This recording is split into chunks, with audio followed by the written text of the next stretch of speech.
Hello, friends, and welcome to Thursday Thoughts with Rito. Hey, I don't know if you all are anything like me. Feel like I got a lot going on, a whole lot to do, and not quite enough time and energy to do it, especially without neglecting the things that are really important in life.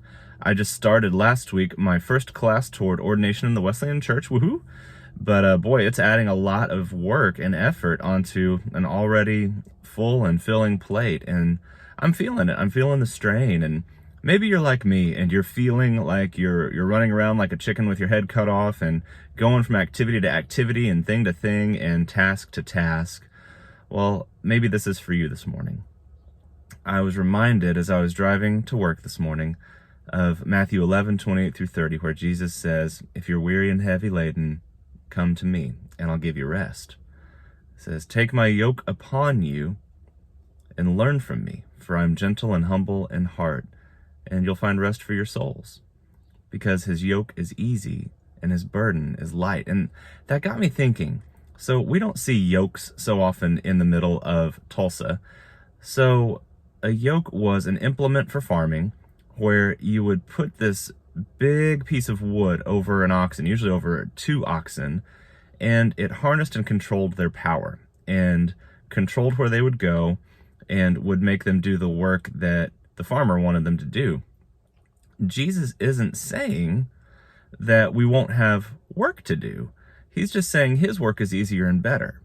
For those of us who are stuck in busy mode and always accomplishing and not taking time to find rest for our souls mode, his yoke is easier.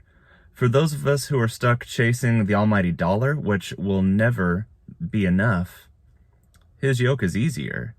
For those of us who are chasing status and importance and fame, maybe even trying to amass that 1 million followers on Instagram or TikTok or whatever the new one is that the young people are doing these days, it's never enough.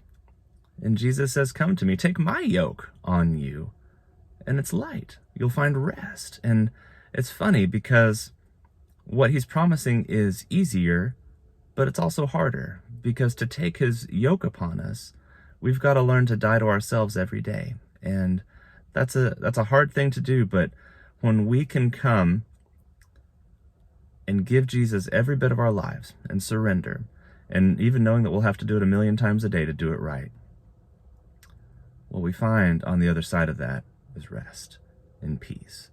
So my friends, this day, if you are running hard with too much to do, take some time to come to the one who can bring rest to your soul in a way that vegging out and watching TV or scrolling through Facebook or whatever you might do never will. Friends, this day walk in the light of Jesus and be the light to the world around you.